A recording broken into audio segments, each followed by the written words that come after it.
Okay, hi friends. Welcome to our second open webinar. That means that almost anyone in the world can join us as long as there's not more than 100. And so far, we have not had that threat.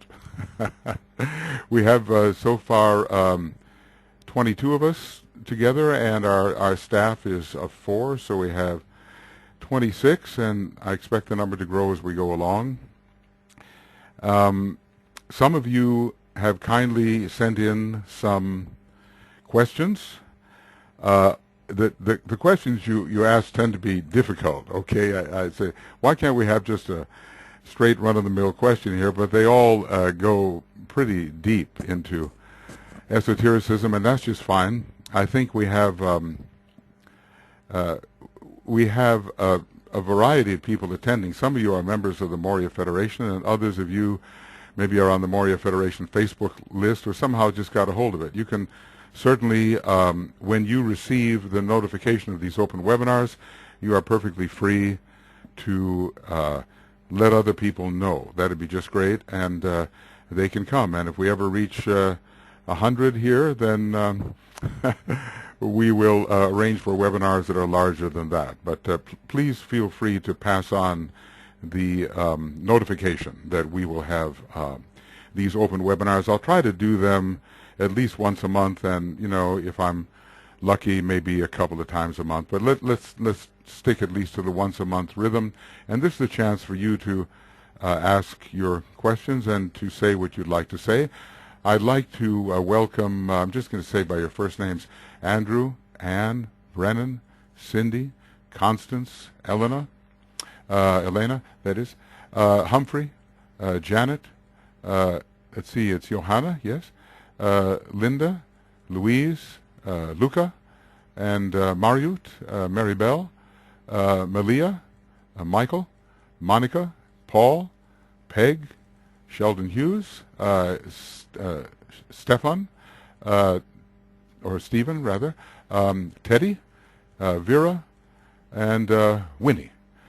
As I say, our numbers are growing, and the protocol here. When you want to ask a question or make a comment, you put your hand up, and if I am blind to it for some reason, then my colleagues who are on the staff will alert me to this, and I'll get to it. Already someone has sent in a question. Teddy, you've sent yours in. I'm going to get to that in due course. And you're free to send in questions, and Joe or Kay or Brett will let me know what they are if I fail to see them. I'm going to begin with some questions that I received within the last couple of days. And first I have a question here from Paul.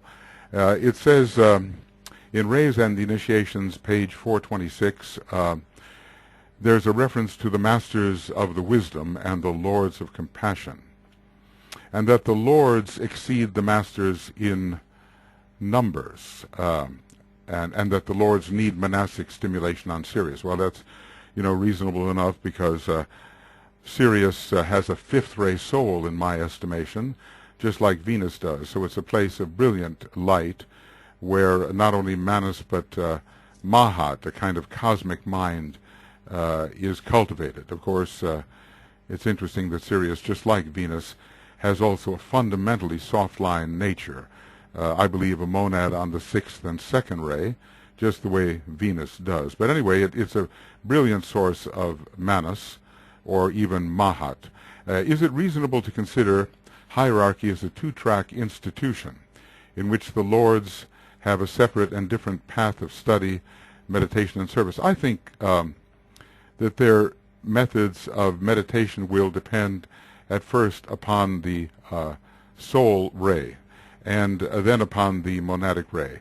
And finally, there will probably be 7 streams that they will be on, and even 9, because lately there are 7 paths that lead out of our solar system, or, well, perhaps 9 paths. But if we consider the path of Earth service to be in our solar system, then there are 8. So the differentiation has a lot to do with soft line, hard line emphasis. And although many of the second-ray souls tend to become masters of the wisdom, those on the fourth and sixth ray tend to become the lords of compassion. And while, of course, as masters they are extremely luminous and intelligent, they do not have that same mental emphasis as the masters of the wisdom. In other words, the lords of compassion are masters of the wisdom. They are masters, but they don't have that same kind of acute mentality, which would mean they would not have to travel to Sirius for that kind of stimulation. Some workers see the energy of compassion as a replacement for pain. Well, sometimes I think that's wishful thinking. To my way of thinking, that the kind of pain that we experience on this fourth planet from the Sun, fourth of the known planets from the Sun, including Vulcan, is a painful endeavor. We are graduates of purifying sorrow and releasing pain. Or is it purifying pain and releasing sorrow? I always get those two a little bit mixed up, but you get the idea. We can't avoid it on our planet. And I think that compassion grows out of that and how we handle it. And when pain is addressed by the great second ray on our planet, which is the ray of the soul of our planet and our solar system, that excruciating sensitivity that is connected with pain develops into compassion and the ability to feel beyond one's own ring past knot. So to me, it's wishful thinking to try to prematurely replace compassion, replace pain with compassion. You know, what's that old thing about suffering being optional? Some New Age statement. I'm afraid not, at least not in my view, but there comes a time when the suffering is reduced because the compassion is so strong. And there I think I would have to agree with the idea. So some workers see the energy of compassion as a replacement for pain and suffering, thus producing a shift from the path of greater resistance into the path of less resistance. Well, I would say the more compassion that we have, the more we will be with the divine plan and the great purpose, which is an expression in our solar system of love and wisdom as well. However, whoops, I don't want that, do I? I don't want help and I don't want no. All right. However, on page 670, I'm trying to, maybe that will do it. On page 677 of Dinah 1, it seems to suggest that pain is the preferred state because it produces a better result than does replacement of pain, I suppose, through compassion. Well, I don't know. I read over that, Paul, and I didn't know whether it said it's preferred. It just has very positive results because it is the fourth purpose of Sanat Kumara, who is, as we know, the planetary logos and emanation of our planetary logos. So if there are 2 points of view, you say lesser versus greater, which path do the Lords pursue? And I would say the Lords of Compassion do pursue the path to Sirius especially. And it's there they receive what they have to receive. But I think no one avoids the pain. As a matter of fact, to me it seems that the Lords of Compassion, maybe because of their soft-line sensitivity, if they're on the second ray line of the second ray line, which has 3 aspects to it, and they're in the middle line, the line of the Christ, then they indeed join the fellowship of Christ's sufferings. They are not exactly masters of the wisdom. They're not exactly lords of meticulous entirety, or whatever we can call it, the third aspect of the second ray. Then they would fit very well with those on the fourth and sixth ray who tend to take that path. But we have to realize that these great paths that lead out of our solar system, all of them eventually, even the path of Earth service eventually, are not determined necessarily by the soul ray or the monadic ray. There's statistical tendencies, I suppose. Many of the masters of the wisdom take the ray path, and these fourth and sixth ray monadic types, like the Master Jesus and Master Serapis, they take the path to Sirius. But it is somewhat independent of the monadic ray. So I think this is the quotation. You will receive this. I'm going to send this out to everybody who's on the list, okay? And you'll be able to reread these things. Pause your screen and you can reread it. So I won't take the whole time here to deal with this totally extensively, but I will read this because it's the one that you looked at. Upon this path pass all those who through devotion and activity combined achieve the goal, but who lack as yet the full development of the monastic principle. Well, what is that full development? You can be pretty sure, I think, that the Master Joao Kuhl, who is tremendously monastic in a certain sense, will not be taking this path to Sirius. The Buddha, however, was supposed to have taken that path, and he will not now, we're told, probably not.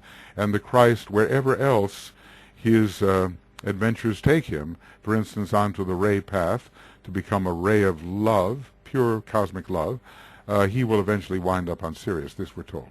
This being a solar system of love wisdom, or of astral Buddhic development, the emotion and the intuition, the fourth path includes a large number of the sons of men. In the hierarchy of our planet, the lords of compassion are numerically greater than the masters of the wisdom. Such has been our development, and the fact that our planetary logos is not even yet an initiate of the second degree cosmically. So there has not been enough cosmic manas on our planet maybe to develop the masters of the wisdom. So, and in our solar system, it's an astro-Buddhic solar system, so probably the majority of the masters are lords of compassion. The former must therefore all pass to the sun Sirius, there to undergo a tremendous monastic stimulation, for Sirius is the emanating source of manas, at least to our solar system, and especially to our solar logos. The Pleiades give manas to our heavenly men, to the planetary logi. There the mystic must go to become what is called a spark of Mahatic electricity. Well, Mahat is a cosmic mind. The initiates who tread this way are primarily those of the fourth and sixth order. Well, by order here it means monadic ray, I suspect. As earlier pointed out, this is the path that the lords of compassion most frequently follow, and at this time the Egyptian master, now there are three masters, as I understand it, who are connected with the Brotherhood of Luxor. And they are, they are Master Serapis Bey, I think sometimes called Tutuit Bey. There is an Englishman by the name of Robert Ward, and there is there's a Master P, Polydorus Isuranius, maybe, and he appeared in this Jeffrey Hodson book called Light in the Sanctuary. So which Egyptian master is this? I think it's Master Serapis and the Master Jesus of the sixth order. They, those people who have monadic rays that are 4 or 6 or 7 or 5 or whatever, everybody has 2 monadic rays in my idea, and on one level we can have any one of the 7, and on the still higher level we can only have 3. But that's another subject. The mystics of the Occident who have come into incarnation during the past 1,000 years are a peculiar group of egos whose impulse is towards this type of cosmic energy. They're called blissful dancing points of fanatical devotion. Listen to that one again. Blissful dancing points of fanatical devotion. Just imagine, I mean, that's like, the sixth ray monad for sure, right?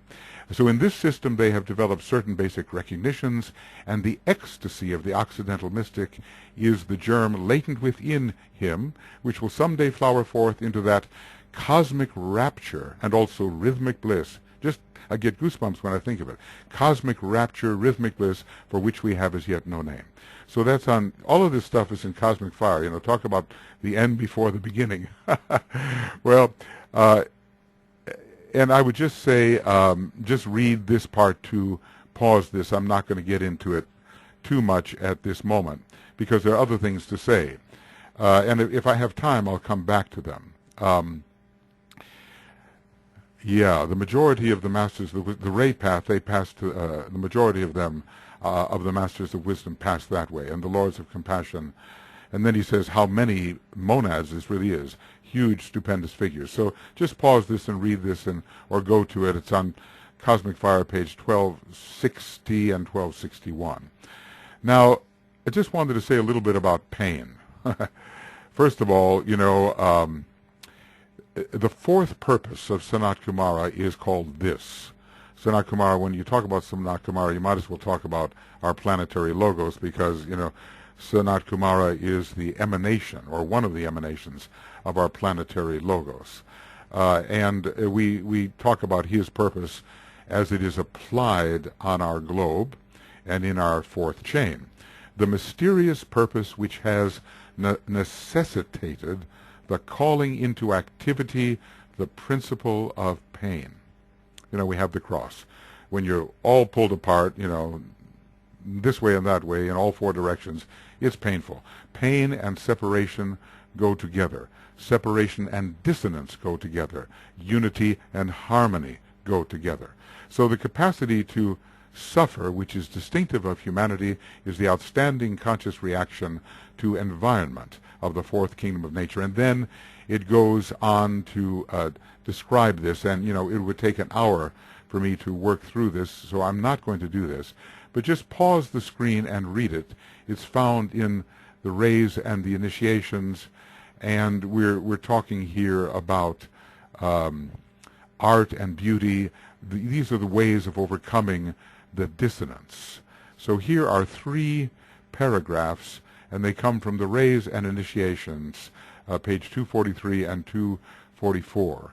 And someday we'll go over this specifically, and if you're interested in it, well, what I'm going to do, my plan, these days I'm hardly writing letters, I'm more talking to people directly.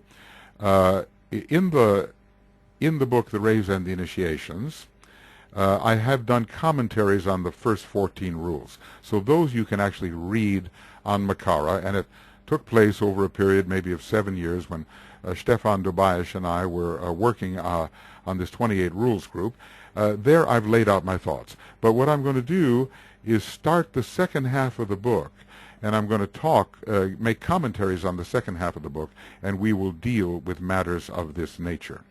I also just want to go back here and say a little bit, or maybe it's not back, but maybe it's forward actually. And there are, well, I don't think, here it is. Oh, here it is. This is on the discussion of the value of pain. Now, it's a pretty hard sell to tell us that pain is valuable, but we're right here on our planet. It's a rather fast path because it makes a person so terribly sensitive to the second ray, which is the soul of our planet, and to the spiritual hierarchy. So this is talking about the difference between the devas and the human beings. And devas tend to react in a different way. Let's see, I just heard a bell. I hope it's not in my head. Maybe someone just joined us. Okay. So, listen to this, and this is the last thing I'll say about it then, and I would recommend that you read in Esoteric Psychology 2, around page 33 and 34, all this wonderful stuff about the blessed ones, because every one of us is really a blessed one. A blessed one is a monad and also a pilgrim. So I would suggest you read that, and I'm just going to read a little bit of this, the last word about pain. Pain is that upward struggle through matter which lands a man at the feet of the Logos. Just think about these words. Pain is the following of the line of the greatest resistance, and thereby reaching the summit of the mountain. Pain is the smashing of the form. I think, humanity may have a first-ray monad in addition to its emerging second-ray soul. Pain is the smashing of the form and the reaching of the inner fire. That's the jewel in the lotus, which is an extension of the monad. Pain is the cold of isolation, which leads to the warmth of the central sun. Pain is the burning in the furnace in order finally to know the coolness of the waters of life. Sounds like Aquarius, doesn't it? Pain is the journeying into the far country, resulting in the welcome to the Father's home. Pain is the illusion of the Father's disowning, which drives the prodigal straight to the Father's heart. Pain is the cross of utter loss that renders back the riches of the eternal bounty. Pain is the whip that drives the struggling builder to carry to utter perfection the building of the temple. The uses of pain are many, and they lead the human soul out of darkness into light, out of bondage into liberation, out of agony into peace, that light, and that liberation within the ordered harmony of the cosmos are for all the sons of men. And, you know, when it's finally all over, in this beautiful Blessed One section, it says, nothing remains but bliss. The illusion of pain disappears, and nothing remains but bliss. Okay, I know that was a long answer. Forgive me for that, but it's such an important subject, and we can't escape it here on this planet. We cannot escape it because we are graduates in the school of painful endeavor. This is our task, and this is what we have to do. Now, I'll tell you what. Store up your questions on these things, will you, folks? Because I'm just going to... there's 31 of us now, plus that's good. I'm glad to welcome you all that have just joined us. Glad you could, and I won't call you out by name, but thank you for being here. And later, when we have questions, let's just raise our hand. Okay, the second question I've got is about the solar angel. And it is an issue that DK says we will never solve. We don't have enough to solve what is the solar angel, what is the mystery of the solar angel. We can only make little inroads into this unfathomable for us mystery, because our problem is that this path to Sirius, and Sirius is where the solar angels come from as far as our solar system is concerned, is the most mysterious of all the paths. It's just absolutely veiled in mystery, and probably it has to be because that's where the bulk of human beings are going to go, treading that path to Sirius. So here, Peg was asking about the, in his book, Torquem Saradarian's book, and you know, he's done a lot of wonderful writing on all manner of things to try to make them more comprehensible, some clarification. It is simply put here, it is said, that the divine soul, solar angel plus animal group soul equals the human soul. And in a way we could say so, but you know, there is an emergence of animal man out of the animal group soul, so that whatever we call the group soul contains fewer and fewer entities towards the time when individualization is occurring. It is such that every human being has one solar angel, even though that solar angel may be complex and have many emanations in order to build the egoic lotus, because the solar angel is a group being. So we have one human or one animal man ripe for entry into the human kingdom, and one solar angel. And by the time this individualization process occurs, at least on our planet, the number in the group soul is very small. As a matter of fact, just like certain animals in our particular round are distinguishing themselves now by emerging towards individuality, and in this round, just a few will be individualized. So it was with the ripe animal men of the of the middle Lemurian period. So we cannot say that one solar angel plus the animal group soul equals the human soul. At least in my view, not. I only offer you my views. I you know, according to my present level of ignorance, as I call it. One day I will know more and be able to speak more definitively, but now I simply offer you my point of view. That's all we can do, and we have to risk offering our point of view.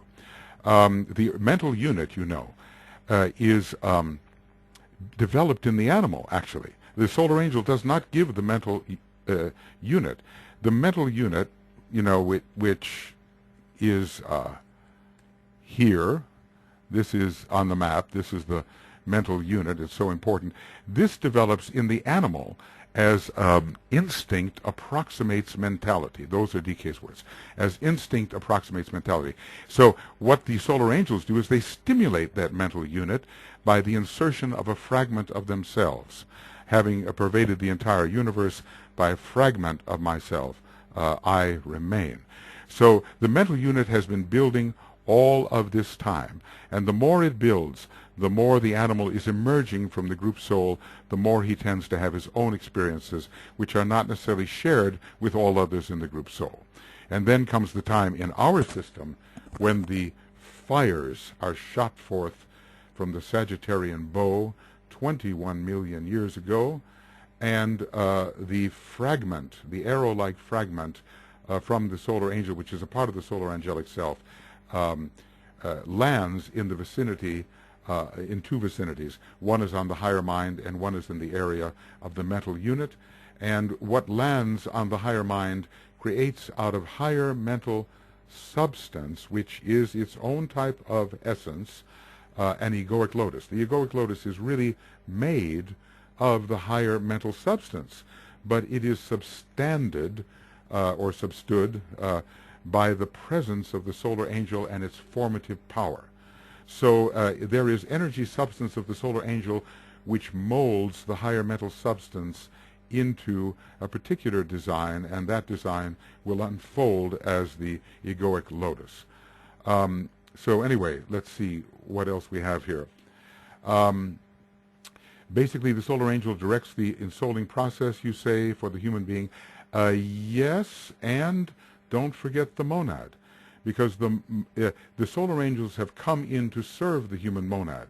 Now each, and the solar angels were human monads in the previous solar system, so they already know what that's all about, but every monad has its own design. So according to the pattern that's in the monad, so the solar angels assist that monad to bring its pattern in, and the pattern probably lands within the central fire, which later we call the jewel in the lotus. So the solar angel is directing this, but not too attentively until the time of the opening of the fifth petal occurs. And then the solar angel becomes what we call a downward gazing soul.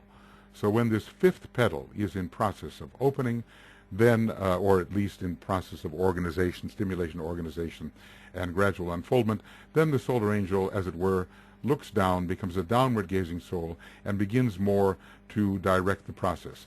As I'm recalling what DK said about this, the earlier process is pretty well directed by the second aspect of divinity itself. And then the specific attention begins at that later point. Now, obviously, the solar angel is very active in extracting all of the qualities that you have developed as you're living life after life after life. There's a special divine mathematical alchemy that allows the solar angel to pull on those experiences and build them in as quality and value into the egoic lotus. But that becomes a very focused factor in the very later stages of evolution, because you've gone through millions of years without a whole lot of contribution to the causal body. Some things there is contribution, you know, in the Hall of Ignorance, the knowledge petals and so forth. But the real unfoldment, the real digging in the quarries of life that the solar angel can use, I think, begins prominently when the fifth petal is being attended to by the solar angel. Okay, anyway, and what I suggested, Peg and all, was to look at the different methods by which individualization took place. For instance, on the moon chain, we're told, and in the previous solar system, no solar angels.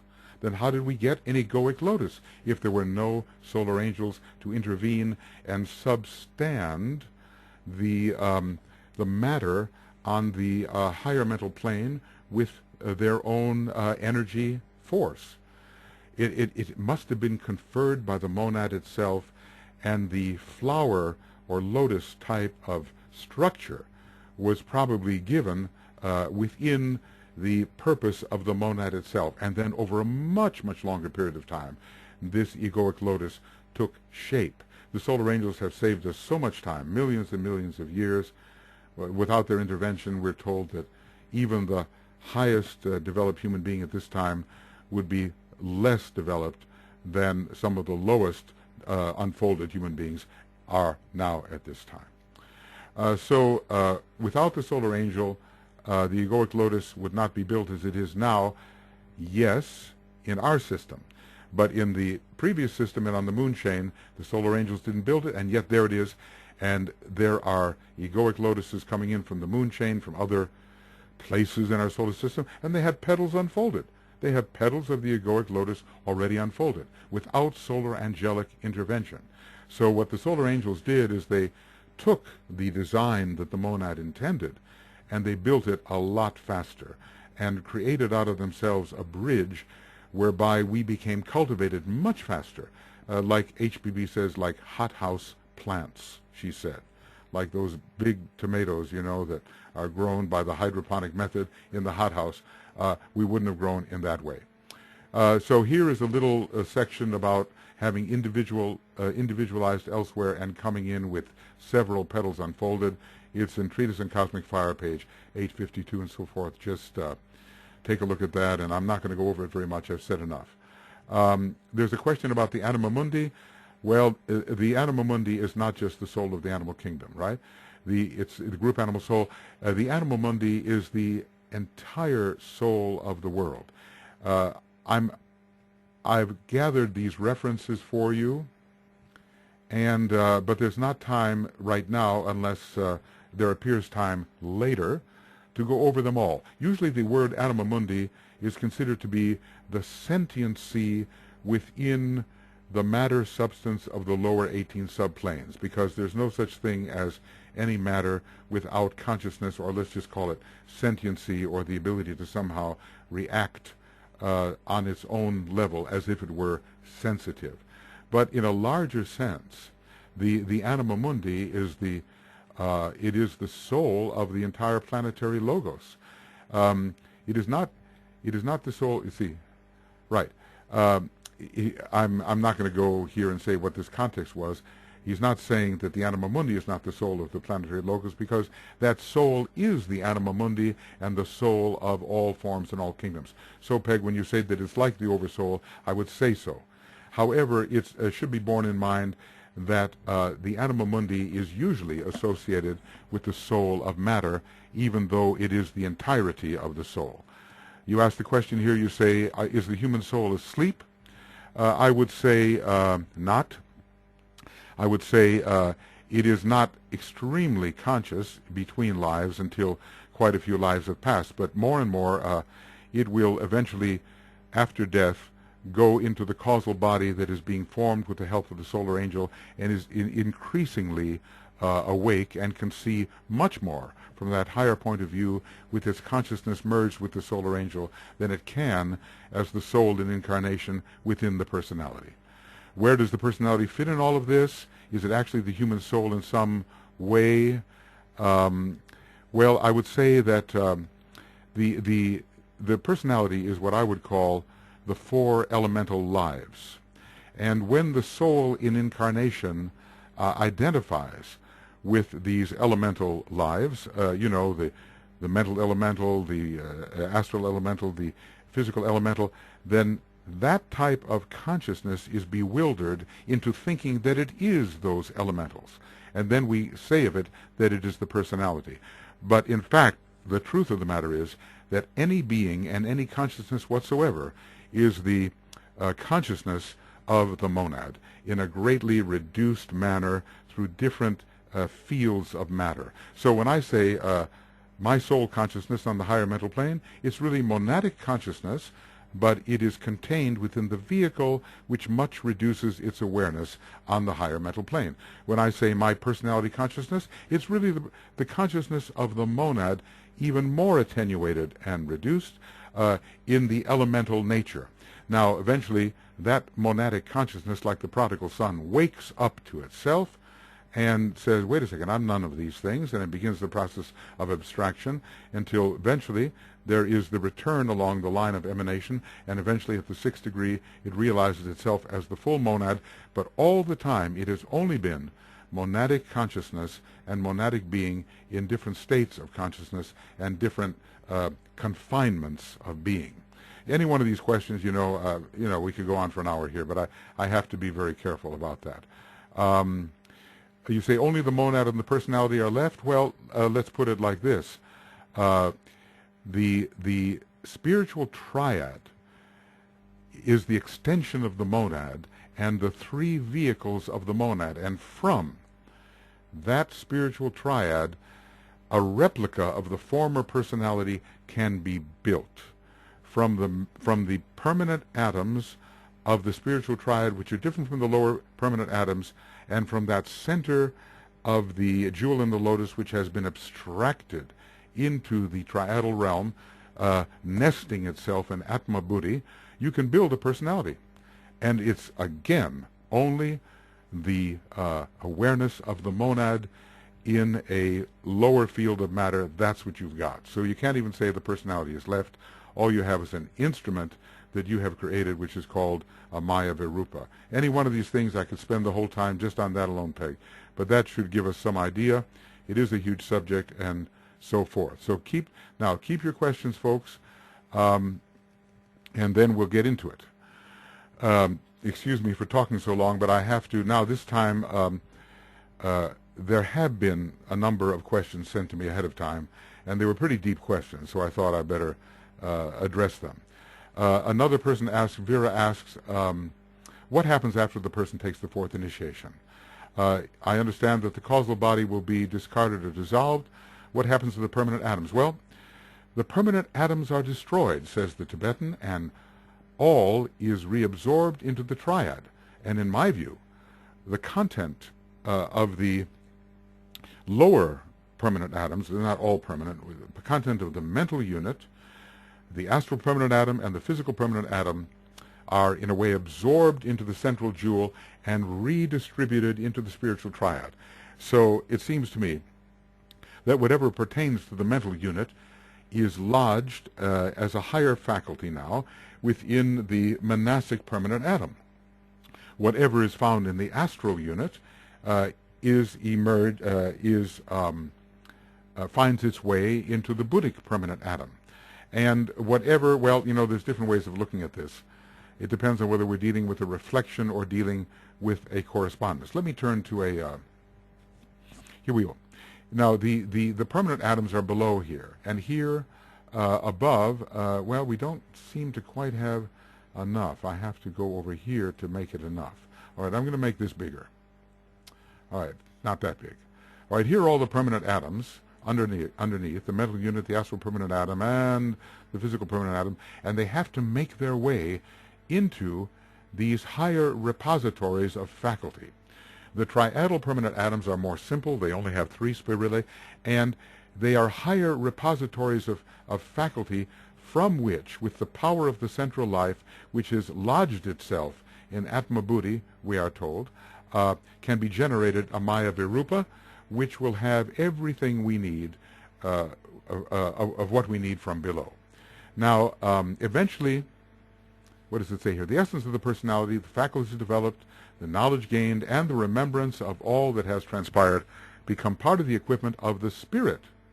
It makes it all the way. And eventually, now look at this. This is the word. It's eventually, because it doesn't happen immediately, finds its way into the spirit or monad on its own plane. It takes a while for that to happen.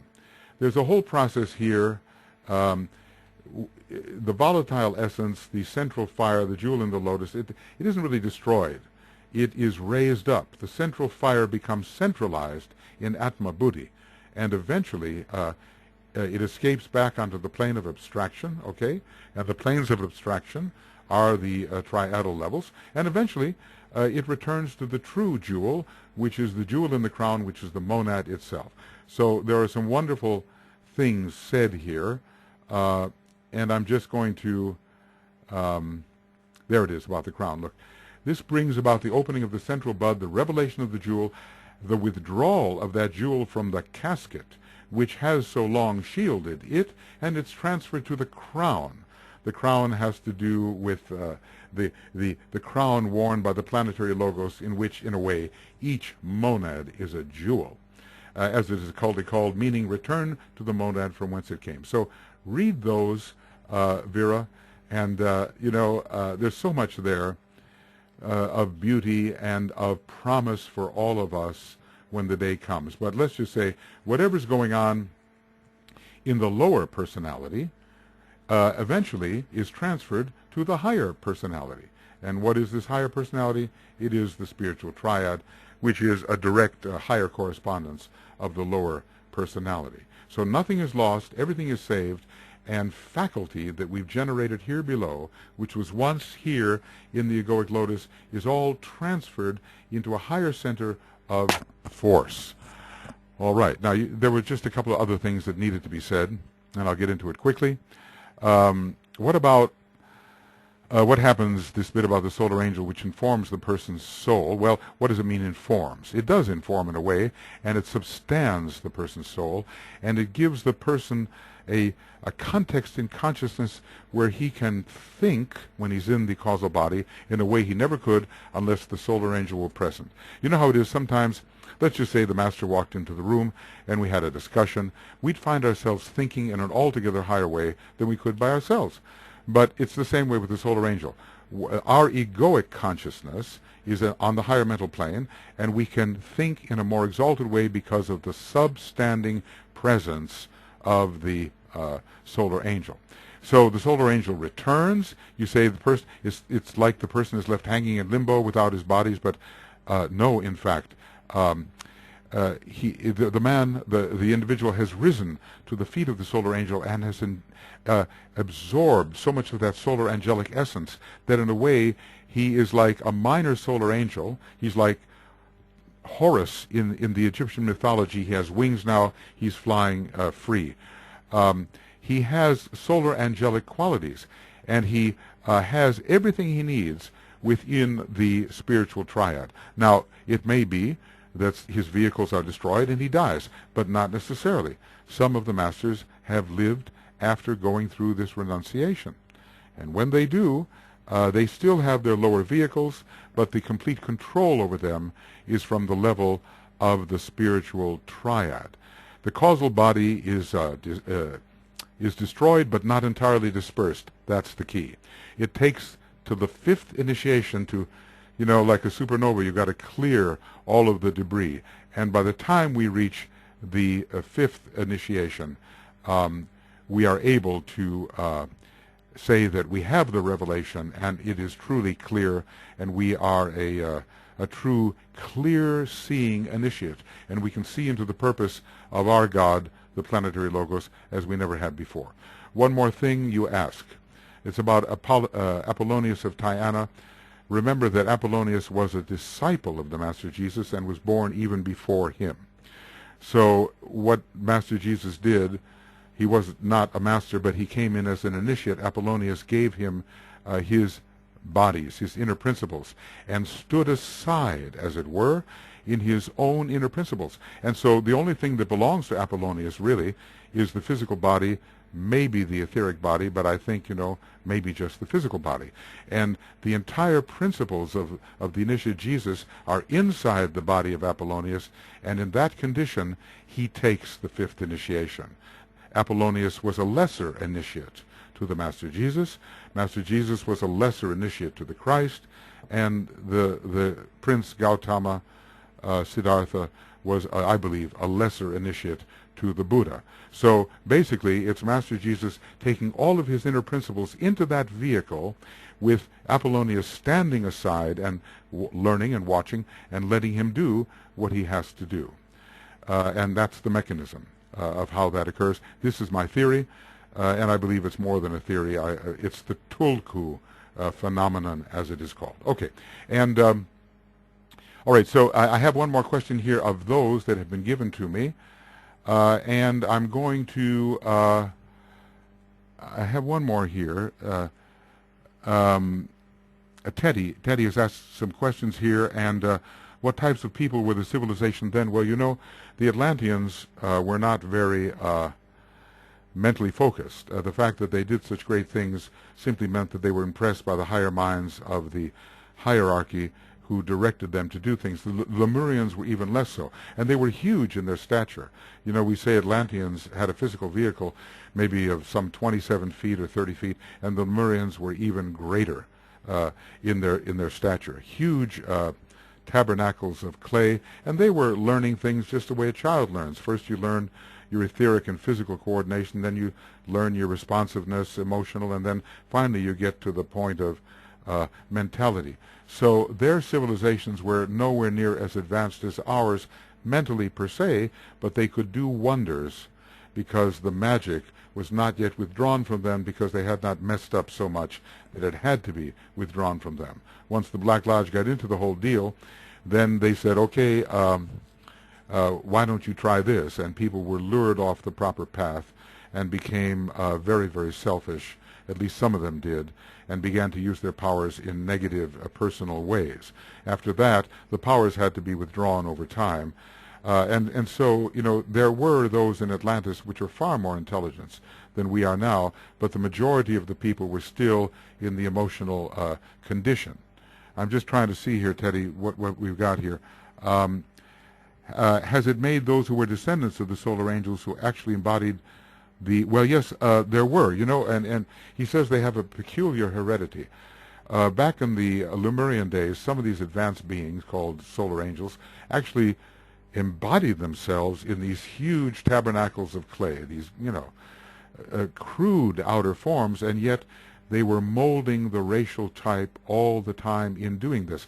And there are, I suppose, descendants of those earlier great, well, the earlier examples in which the solar angels took the forms, and they had a certain heredity, and maybe by the masters can even be identified today. It says their heredity is peculiar, and what I think is that these people who got a fast start in a way are earth chain humanity who is advanced enough to be moving into discipleship in the hierarchy. Most of earth chain humanity is not.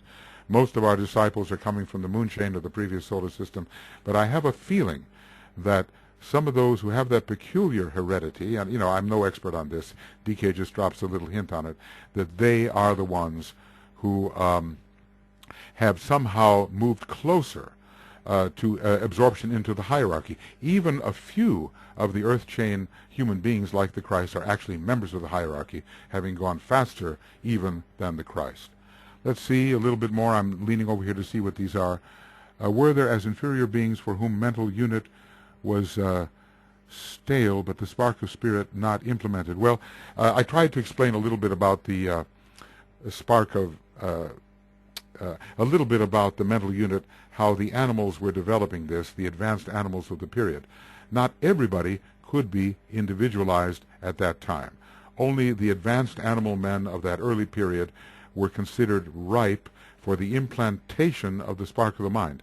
Now, the rest of the animal men of the period, their mental unit was fanned, as it were. It was raised into a state of greater vibration, and they were stimulated in that way toward becoming human, but the solar angel was not within them, as it were. He had not pervaded their universe with a fragment of himself. And DK tells us that there are some of the early groups on our planet right now, maybe in Australia, in some places of Japan, in some places of Africa, maybe there are other places as well, that there are people who had the spark fanned, their mental unit was fanned, but the solar angel is not yet within them, as it were, and they're just evolving in their own way, the way the earlier groups did on the moon chain and also in the previous solar system. But in the next round, which is the 5th round, they will have their opportunity.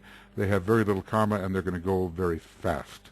So that's how I would answer those questions, Teddy. I realize, in a way, I have to be quick. Maybe it seems a little superficial. If I went into depth on any one of these questions, I would be here all night, okay? But my night, anyway. But that's it.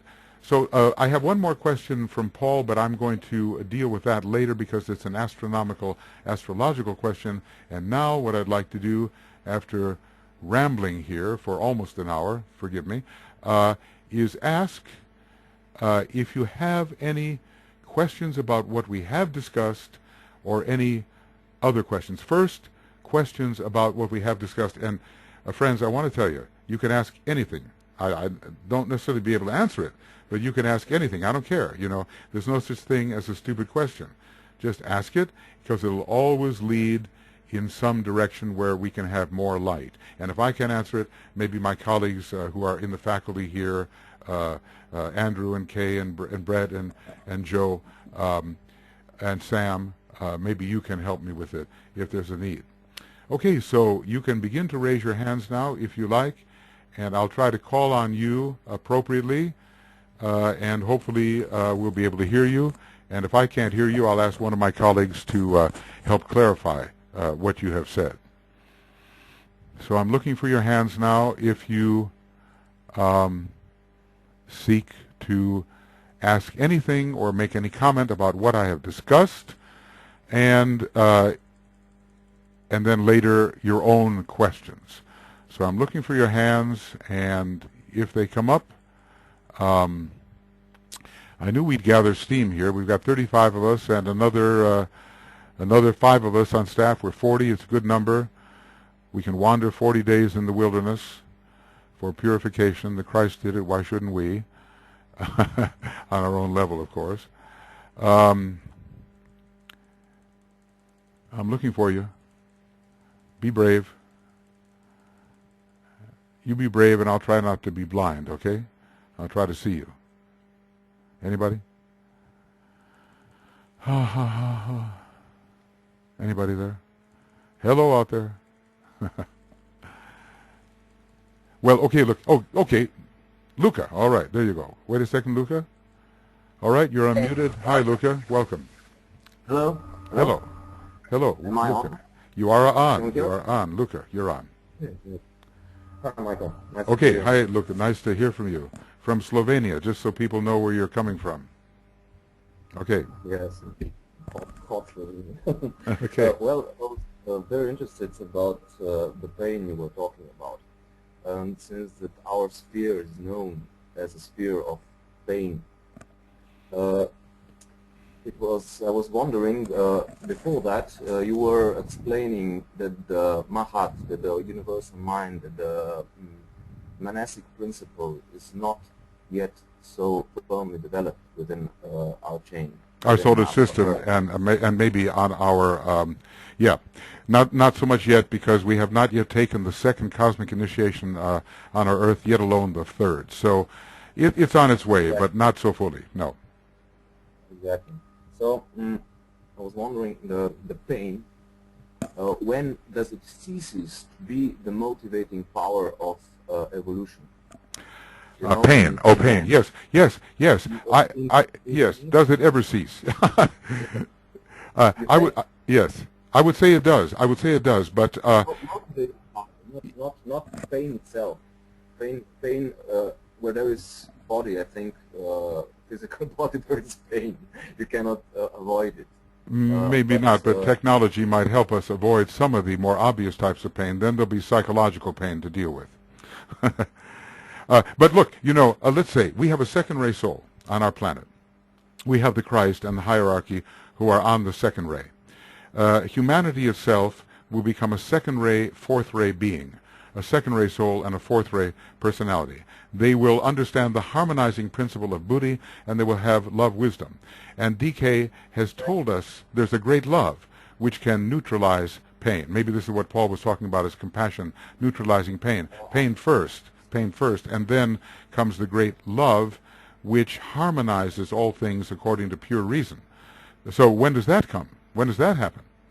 And it's on its way. It's on its way. After the judgment day, we just wait a few million years, it's all, we're going to be in good shape. Well, I don't think it's necessary for that long. I think that when we develop wisdom in little drops, it's not that we need to be enlightened.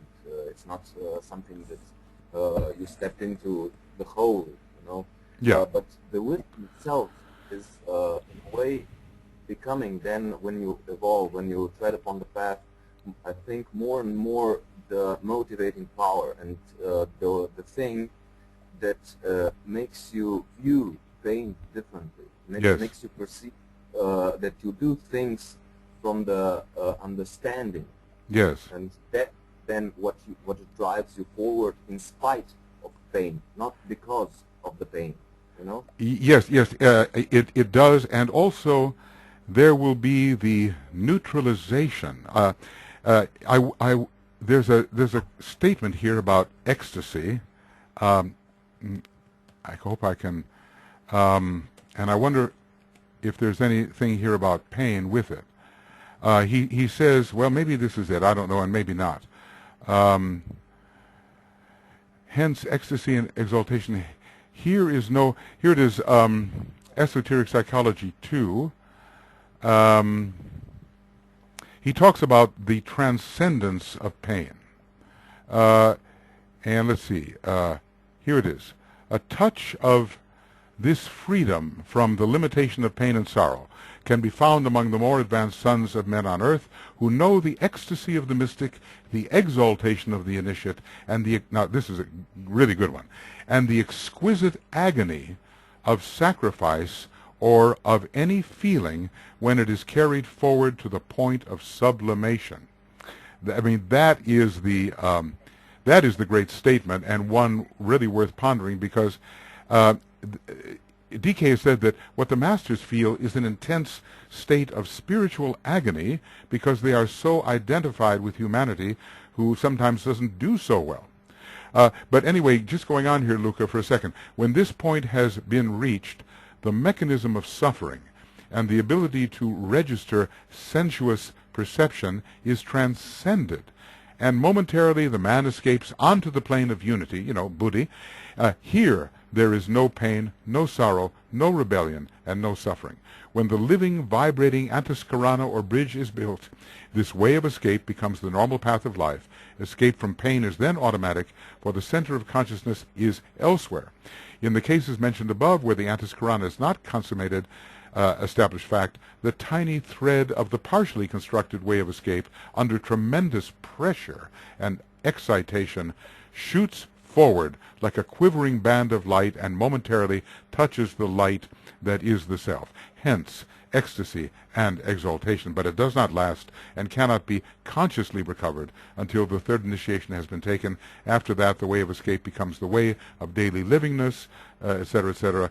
Then pain is transcended, steadily transcended, and the pairs of opposites, pleasure and pain, no longer have any hold of the disciple. So, for many, as you say, wisdom, even though there is pain, will make it possible for them to live and move forward regardless of the pain.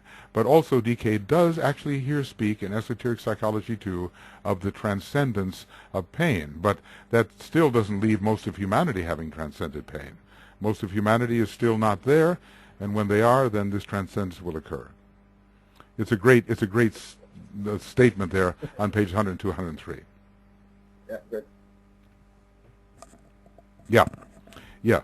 Well, anyway, we're all really interested in this subject of pain because we're experiencing it every day, in one way or another. Maybe not in our bodies, but in our emotions. And maybe not in our emotions, but in our mind. There's always dissonance. But you know what it says of the fourth-rate technique of healing? The healer knows the place where dissonance is found. He also knows the power of sound and the sound which must be heard. And anyway, he manages to sound the word which harmonizes things.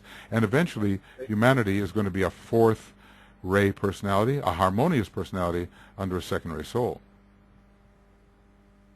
Maybe not yet. But we're on our way. We're on our way, and these higher states. And look, even if we manage... The question of... Yeah, go ahead, Luca. Yeah, go ahead. What you said and read right now, it is the question of conscious perception of pain. So the pain basically never goes away. It is not just the consciousness which changes and its relationship towards pain. I would say this, that the world dissonance will not just go away, but where is the consciousness relative to that world dissonance? So, yes... when you create it, there is no pain because the friction between spiritual energies and forces of the body is not Exactly. existing. Exactly. Pain, So friction, and dissonance. These three things go together, and they can be resolved even on our Earth, which will become a great center of harmony eventually.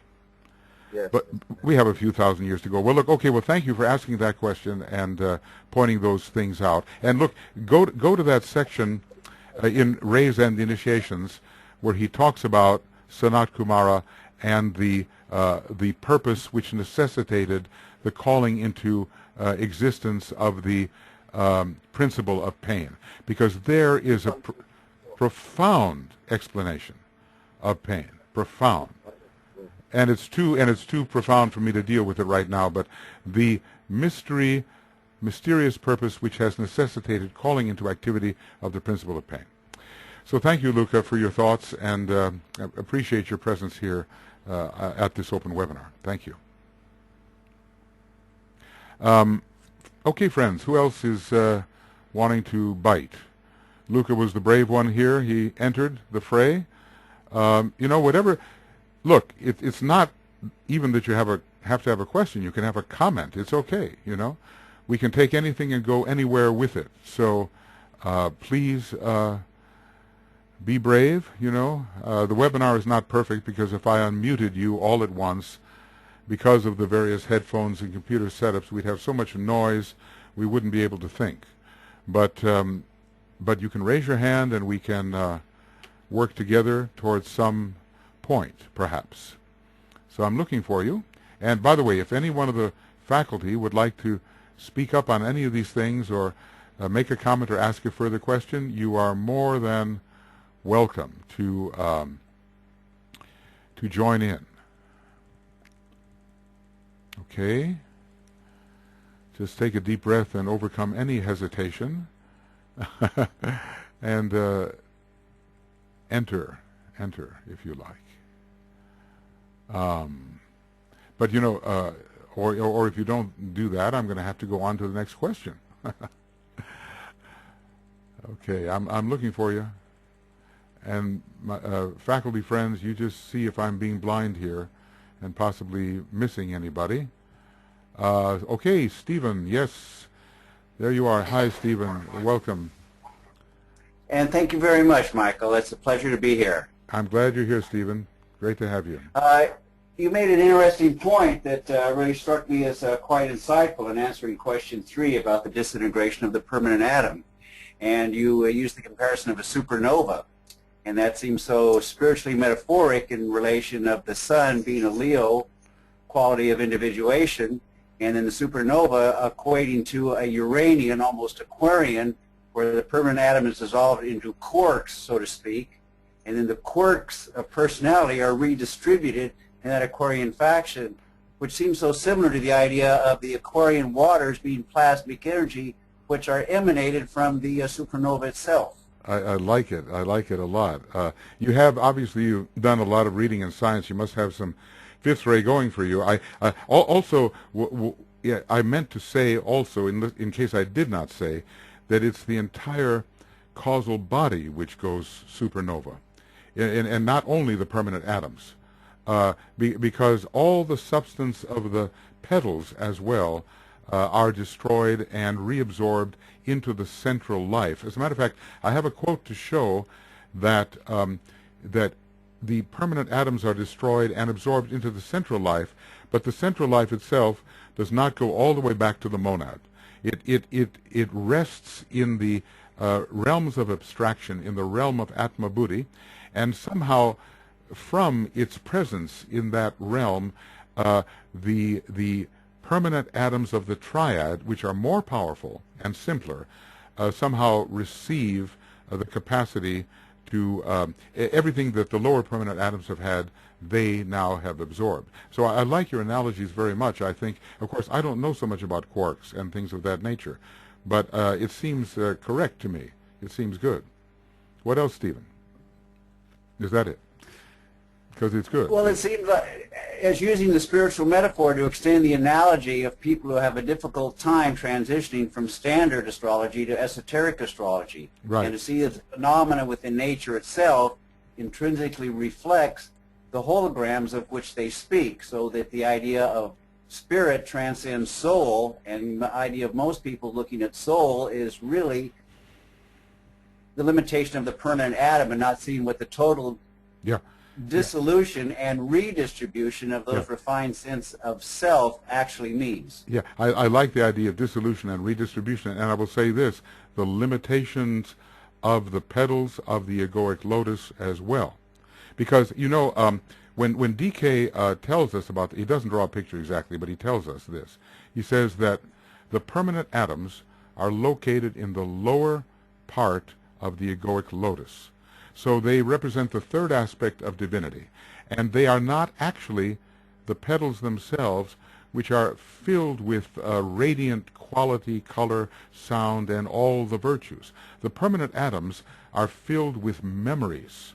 They are the, you know, sort of the infinitesimal, well, that's not the right word, but they're the tiniest memory chips that have recorded all experience. And they are, so there's several parts to the egoic lotus which get destroyed. So whatever the content of the permanent atom may be, it is absorbed into the central fire and then, as you say, I think very wisely and pictorially, redistributed in the spiritual triad. But all of this is burned up as well. All of these qualities are entering now the central fire, and they exist on the high levels of the spiritual triad and can be used to generate what they call a will-created body. So it's the permanent atoms, it is the 9 ordinary petals of the egoic lotus, it is the 3 synthesizing petals, all of which are destroyed and sent into the central fire, but the central fire, known as the jewel in the lotus, is not really destroyed, because actually it is the projection of the monad. So, and just a word about astrology, we can evolve an astrology which deals with all these things. We can, there will come the astrology of the soul. I'm working on a little book that will be given in this form, and maybe I told you about it when we talked, that it's going to be about the astrological and planetary components of every one of the petals of the egoic lotus and the stages that they represent in the development of man. So it's the astrological history of man as seen in the egoic lotus. So those petals are also destroyed with all of their virtue vaporized in the great supernova, and they have to relocate, or as you said, be redistributed up in this area. You're very articulate, Stephen. I think we're going to have to talk. It's very good, very good. I appreciate your analogy. Thank you so much. Well, look forward to that book that you're writing. Well, it's going to be, I hope to make it clear, right now it's a bit of a mess, but, you know, I feel a certain pressure to comment on these things while I can. You know, I can still talk. And I think that even I have, you know, 300 pages of notes on this, and I think I'm just going to go through the notes and talk about them rather than have to worry about organizing everything perfectly. And that's probably one of the next things I'm going to do. And I think, folks, you're all going to find that interesting, because every one of us has an egoic lotus which is in process of unfoldment. And every one of us is in a different stage of unfoldment. We might say stimulation, organization, unfoldment, and finally opening.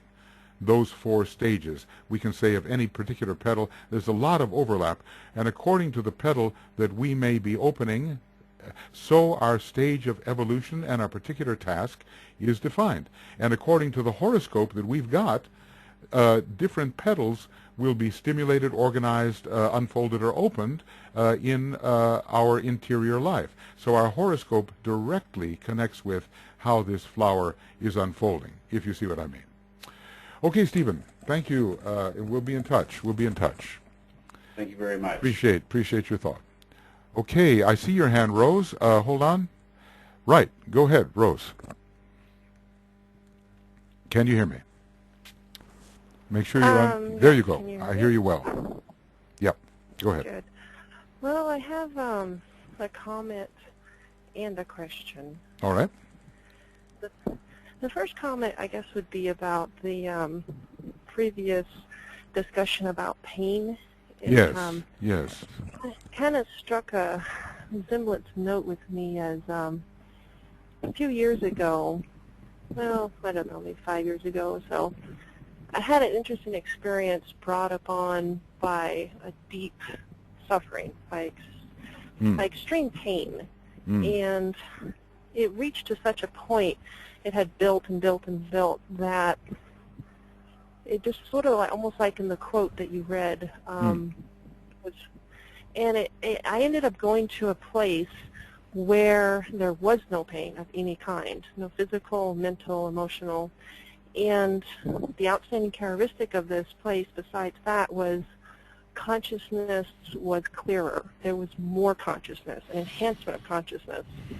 And the state of consciousness I'm experiencing right now is like being asleep. But in that state is waking up. Yeah. And it was very blissful, or whatever the word's, exalted. Yeah. And it lasted for like 3 days, you know, Wow. and I came back into this state. I was still experiencing it, but then it faded and faded, and then it was no more to be found. It was like, but I still have the memory of it. Exactly. But you know, we can always count on our planet to deliver the necessary pain.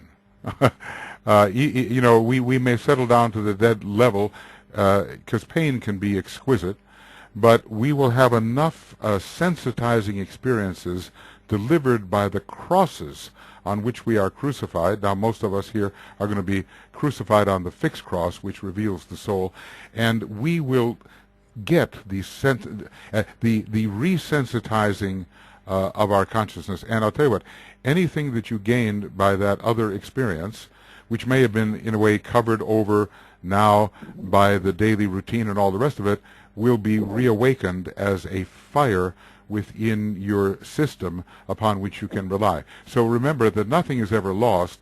It only appears to be covered for a time and can be reclaimed. Meanwhile, the sensitizing process goes on. So what was your question, Rose? Well, before I get to the question, one last comment on that would be, I can also see the necessity for pain, because if we were in that state, if that was our continual state of consciousness, we wouldn't do anything. We would just be blissed out, like not even just, you know, like blissed zombies, basically. We wouldn't have any motivation. I mean, it's I don't know how to explain it, but it's such a state where you just, you know, it's this. Well, anyways, I think you get what I'm saying. I understand that, because it tells us here that pain is the whip. I mean, it's so true that in our inner nature we are God, we are consciousness, we are being, and what's to be done? Nothing's to be done in a way, because we're actually in a state of perfection. But when we're down here in the fragmented world, pain wakes us up to the fact that we're asleep, okay? So that's where it helps. And that ties in a little bit, you know, with Peg's question about whether the soul is asleep. Well, relatively in the early days, but more and more awake, more and more pained, more and more driven by divine discontent to find the real solution. So I agree that we apparently need that on our planet here. Okay, so now your question. My question is, my dad has often said that dinosaurs were supposed to be man, that they were intended by Sanat Kumara to be humans.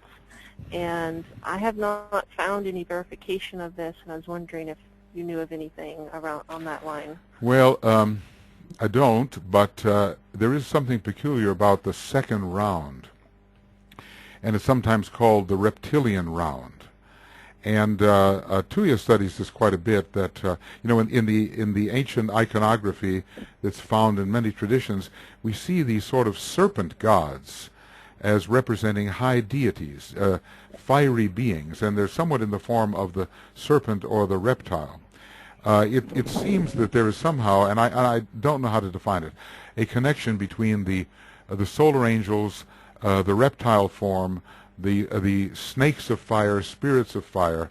I don't think that dinosaurs per se, I have no knowledge of exactly how that would be, because it seems to me that in the divine plan and divine purpose there are other stages which were intended, and the dinosaurs appeared to me a little too early to be part of what we call the individualization of animal man. But I do want to just say that one thing, that the reptilian second round, they may have been appearing at that time, or following that in the third round. In other words, which rounds the dinosaurs appeared in are still have to be sorted out.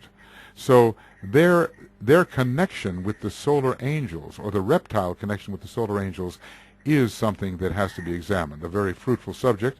And when you look at the solar angels, the lower part of them is called the crocodiles. See what I mean? And the crocodiles are, in a way, a kind of a descendant of the dinosaurs and those earlier fierce first-ray beasts.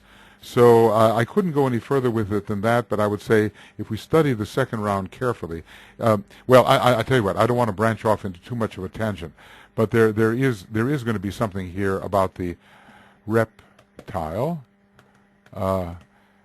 second round. I guess I'll find it here. The secret of the reptile kingdom is one of the mysteries of the second round, and there is a profound significance connected with the expression, the serpents of wisdom, which is applied to all adepts of the good law. The reptile kingdom has an interesting place in all mythologies and all ancient forms of truth impartation, and for no arbitrary reason, it is not possible to enlarge upon this underlying truth which is hidden in the karmic history of our planetary logos and is revealed as part of the teaching given to initiates of the second degree, second round. Of course, they forget, they're shown on the inner planes, but they forget. And so just look at this stuff here on the Treatise on Cosmic Fire around page 892, 893, and following, the heavenly serpent in the second round. See, all of this here as well on page 894 and 893. And maybe talk it over with your dad and see if he had something like this in mind. It's probably the best I can do is to recommend that kind of reading and ponder on this, These earlier beings may have taken the form of serpents as they appeared to humanity, but I would say serpents of fire. Okay, I hope that at least is indicative of something. Not much, but okay. Well, okay. Well, then let me just say, as far as I know, the connection with dinosaurs, particularly, and having to become man, I cannot see the link, but I can see the link to the reptiles and the solar angels. I guess that's as far as I can take it for the moment. Okay. Okay. Thank you, Rose. Okay. Now, Carol, you have I see your hand up, Carol Warburton. Hello. Hi, Michael. Hi, Carol. It's about healing, and it says in esoteric healing, of course, that Christ is the consummate healer because he was so perfected. As humanity, how can we hope to be healers? Is it just the glamour to think that we may be able to heal also? No. He says, as a matter of fact, he says, sometimes you think that it's a special talent, but no. He says if you have the right motive, if you're in touch with your soul, the art of healing can definitely be learned. He really goes out of his way to say that in the Esoteric Healing book. We're not the Christ yet, but on the other hand, the full method of healing is not going to be developed except over centuries. So, he's already given us what we can use. I was talking with Kay about this protocol that he gives us wherever it is around, well, Kay knows the page number, I suppose. But it's something that all of us can do if we have imagination, if we have love, if we have goodwill. If we work in a group, we can begin even now. And in terms of the manipulations that are involved with magnetic healing and the formation of the various triangles, well, we have to be careful because it either cures disease or increases the evil state according to the knowledge of the healer. But when it comes to radiatory healing, where the healer must link his soul, his brain, his heart, and his auric emanation, thus can his presence feed the soul life of the patient. This is the work of radiation. The hands are needed not. The soul displays its power. The patient's soul responds through the radiation of his aura in touch with the healer's aura. The last sentence is not exact, but through the response of his aura to the radiation of the healer's aura flooded with soul light. So that's our job. We flood our instrument with soul light. We create a magnetic triangle in the head through purification. we attain that dispelling radiance, which comes from linking the centers in the head. We bring in the soul energy into our etheric body. We follow the suggestions of Master DK. And why should it be? We won't be very good at first, but if we have enough love, it is not the will that must be used, but love. If we have enough love, some good is going to come of this. What do you think? Good. Maybe Kay, would you like to say something there, or what happened? Would you like to say something, Kay, about this? You're certainly welcome. I know you know Carol, but Kay is into it, and so are a number of people in our group. Jeremy and Leonie and Nicole, who is teaching the esoteric healing subject. Maybe there's more, I don't know. But Kay, do you think we can begin to do something good right now at this point? Something of value? What do you think? Yes, certainly. Yeah, certainly. Because we have to make a start somewhere. Exactly. What do we need? What do we need to become esoteric healers? I mean, just in a nutshell. What do you think? Well, the heart that is opening certainly helps you with the right motivation. Yeah, I know you know all about those triangles and all those things that Alan Hopkins has in his book, but I think you're right about the heart, isn't it? It is not will that must be used, but love. Yes. And yes, so we can't force the issue, can we? And we actually have to, in a way, ask permission, don't we, as well? We can't, sort of force healing on anybody. But if we have the right motive, I wonder if anyone can find that paragraph where he discusses this, and he says that, many people think it's some gift you're born with, but you can develop it. I just read that the other day, and I don't know the page number. But if anybody finds it, just dig it up for me, and we can show Carol that it is so here. But why, Carol, do you have some doubt that it's possible? I was just wondering if our ability to heal can be deflected by the glamours that we may have in our personality, you see. So Sure. different beings will be, of course, better healers because they are more purified. Their Well, vehicles that's are more the key. purified. That's the key. The healer must achieve magnetic purity through purity of life. He must attain that dispelling radiance which shows itself in every man when he is linked the centers in the head. When this magnetic field is established, the radiation can then go forth. So, of course, we have to purify. Our motive has to be very pure, and our etheric physical also, has to be a good medium of transmission. There's all kinds of details about it, but let's just say, yes, our usual stuff can get in the way. So one of the important things about it is to clear up the kind of liabilities that we have as disciples who are prone to glamour and illusion. The more we clear that up, the better our healing. And somewhere he said, maybe you remember, that every member of the hierarchy is by that very fact an esoteric psychologist and an esoteric healer, just by being a member of the hierarchy. But look what you've had to go through to get there. So Okay, thank you. it's coming. Thank you, Carol. Potential.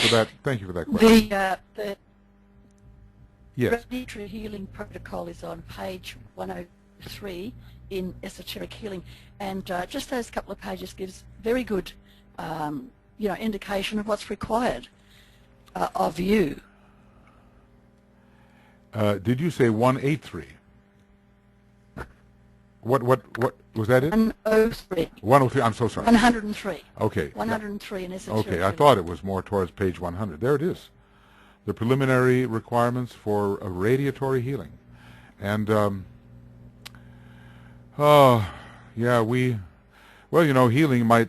healing can also mean going forth.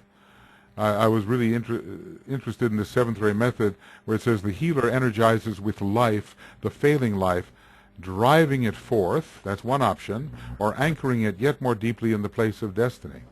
So we all think that healing is necessarily, and we should at this time, the strengthening of the form and keeping the person in incarnation. But there are other possibilities. When it deals with a method here, it's not about driving the person forth. We're not in that kind of position that we would know. But this is a beautiful thing, and I would suggest you go that, or maybe talk to Kay and Leonie about this, and Nicole. If I would say, well, join the Moria Federation, and by the time you get to year 3, or when is it, year 4? Is it year 4, Kay? By the time you get, I think, to year 4, you can enroll in the esoteric healing class, and meanwhile, you can learn a lot about it on the way. So, yes, this is the protocol. And who can use this, Kay? How trained do you have to be?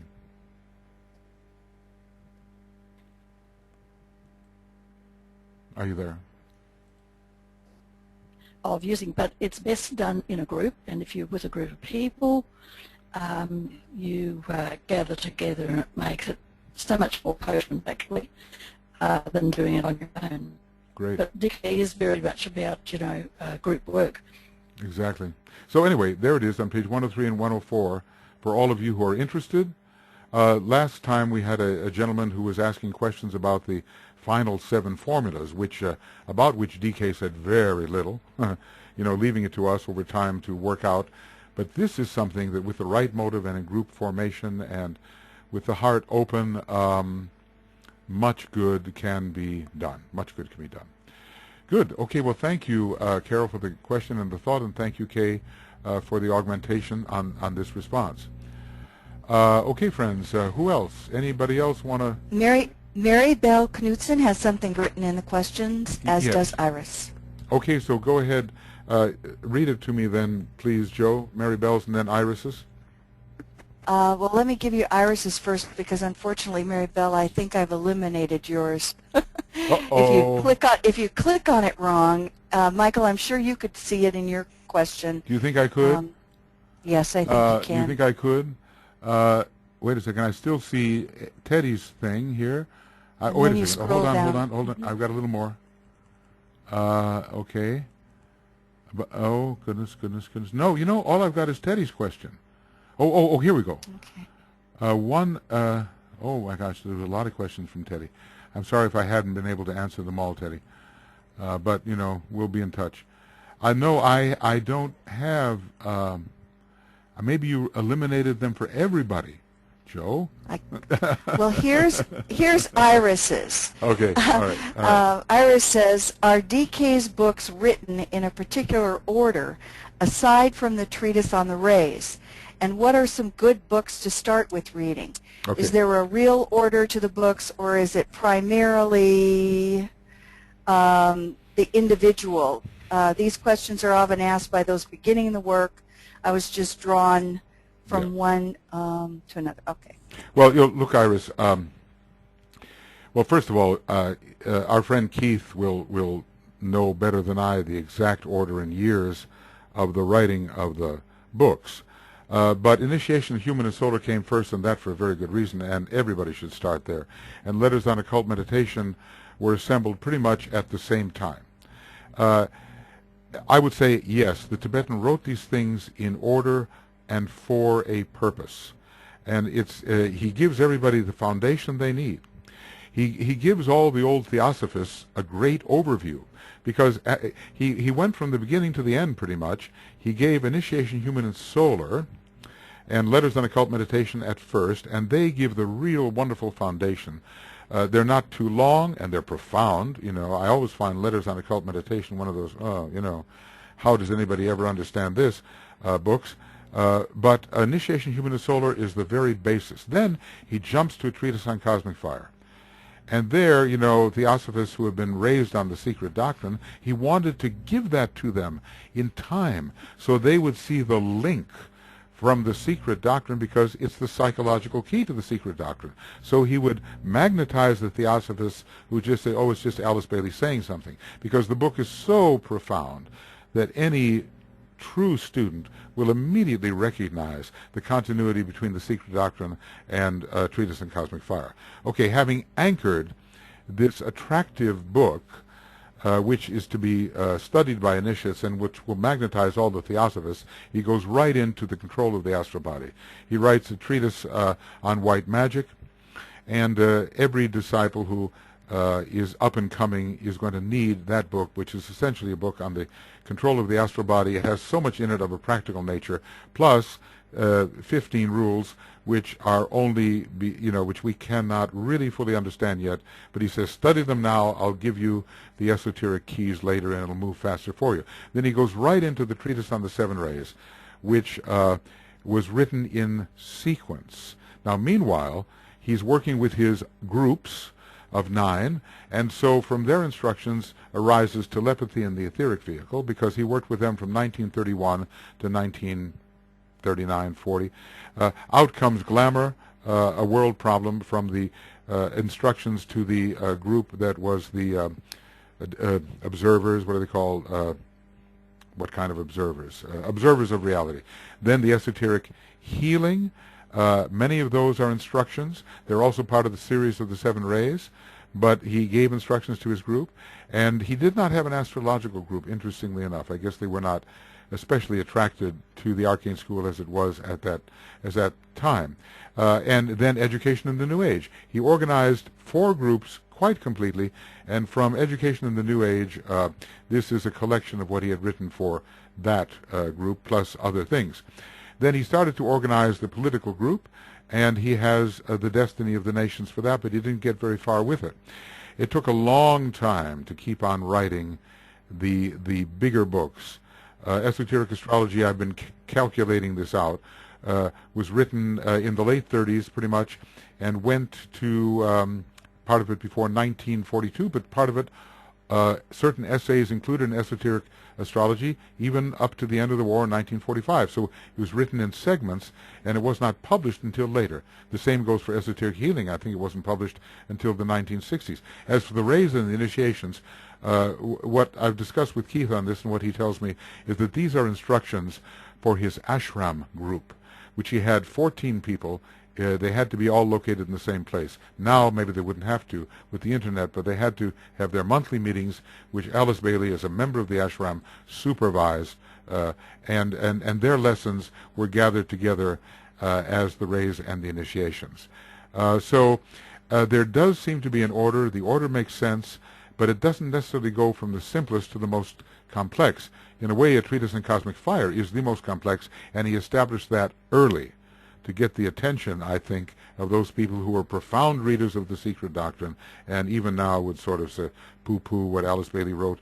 Well, when you read Cosmic Fire, your jaw drops, and you have to say, okay, this is the sequel to the secret doctrine. What I would recommend, start with Initiation Human Solar, absolutely.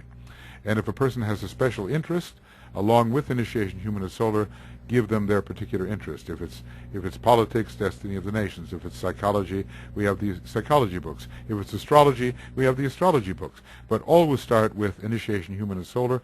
And in the beginning of Letters on Occult Meditation, there are some essays there that I definitely would start with. Later he starts talking about the Master and the Sacred Word and color and sound. Well, if you're an artist, look at all the color and sound stuff that is found in Letters on Occult Meditation. Iris, does that somewhat answer your question, what you were hoping to get out of it?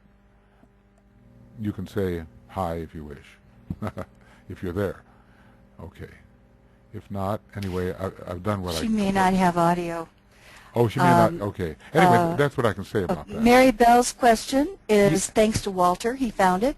What is the cycle of the soul out of incarnation? In other words, who or what brings the soul into incarnation? And Iris says, yes, thank you. Okay, great, Iris. Thank you. Okay, well, who or what brings, it's the solar angel and one's own consciousness and the laws of the group to which the soul belongs that bring it into incarnation, because basically we're told that incarnation is a group phenomenon, and there are these ray cycles. And, in some intricate way that we cannot fathom, let's say, second ray has a 500-year cycle, third ray a 900-year cycle, a 70 or 700-year cycle for the seventh ray, 100 or a 1,000-year cycle, 100, whatever, for the first ray. These ray cycles have to be observed. So it's all controlled in that way by the super intelligence of the solar angel. But desire also can bring a soul right back into incarnation, not in a group sense, but the fulfilling of desire. Later, it becomes more and more intelligence. In the beginning, they may be attracted into incarnation even before their time, because the elemental nature is so strong that they simply respond to the desire to reincarnate. They're on the clockwise wheel. They do not seek for anything but experience in the world.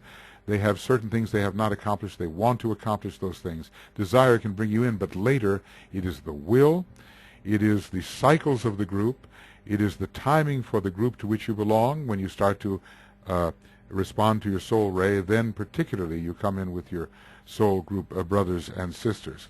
And it is also the great guidance of the solar angel, which DK tells us can see several lives previously, several lives ahead, and is orchestrating this whole thing in consultation with our consciousness within the egoic lotus to determine the time of incarnation. But it's not all done just on an individual basis. Maybe that sometimes happens, but the group process of incarnation really has to be considered, especially in the later days of the incarnational process. You know, a lot of people say, well, how long do you spend between lives? And DK says, don't listen to that. He says, you don't know. You can come back in a few years, or you can come back in a few centuries, or 1,000 years. There are these soul cycles. There's the root race cycles, which determine incarnation. What I'm trying to say, Mary Bell, is there's a lot of factors that are all going into the mix to create that vector that we call incarnation. So I don't think it's any one thing.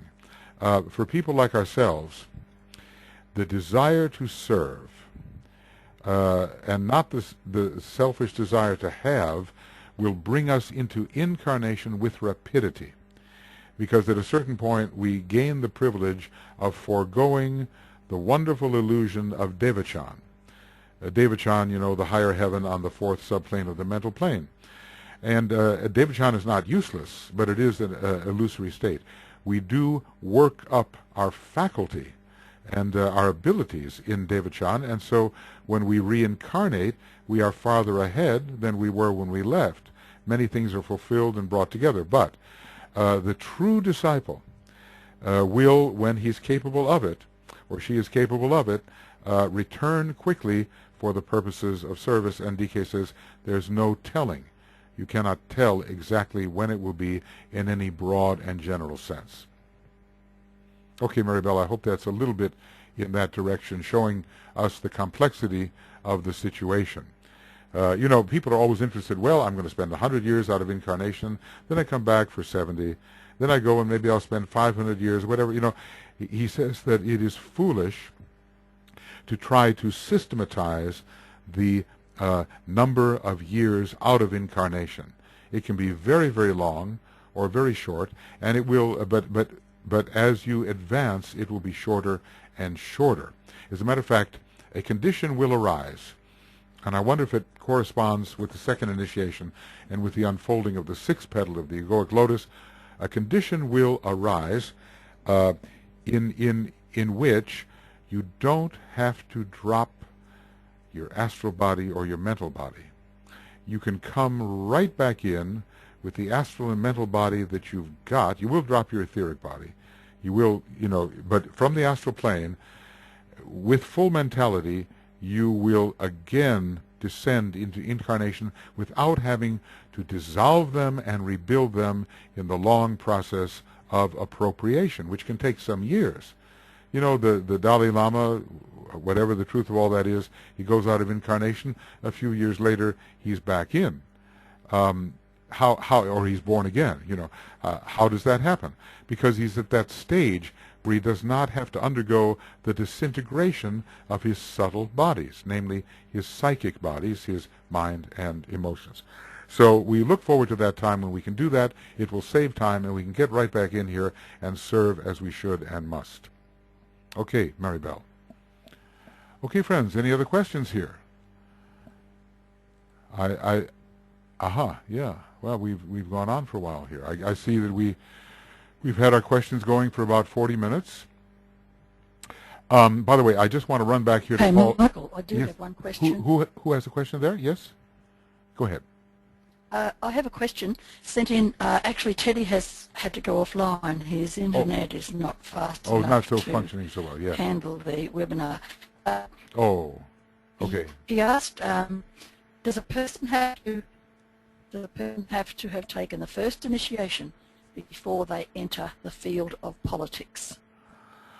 Was that his question? No, of course not. I mean, there's all kinds of people, there's all kinds of people in the political field, and maybe even some of them doing some good who have not taken the first initiation. But let's just say it sure would help if we had more initiates in the field of politics at this time.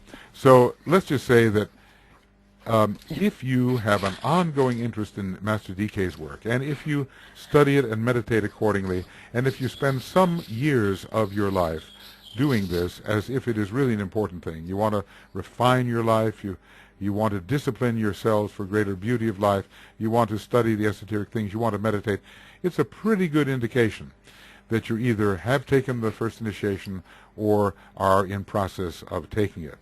So that changes the game. It's the birth of the Christ in the heart, and even though we struggle and make mistakes and all kinds of things go wrong, something is anchored in us which is actually including us in the great circle of hierarchy. Let me show you this wonderful picture where it shows you what hierarchy looks like in a way, and there it is. See this nice blue circle? Keith did this, he put the colors in, which is very helpful for us.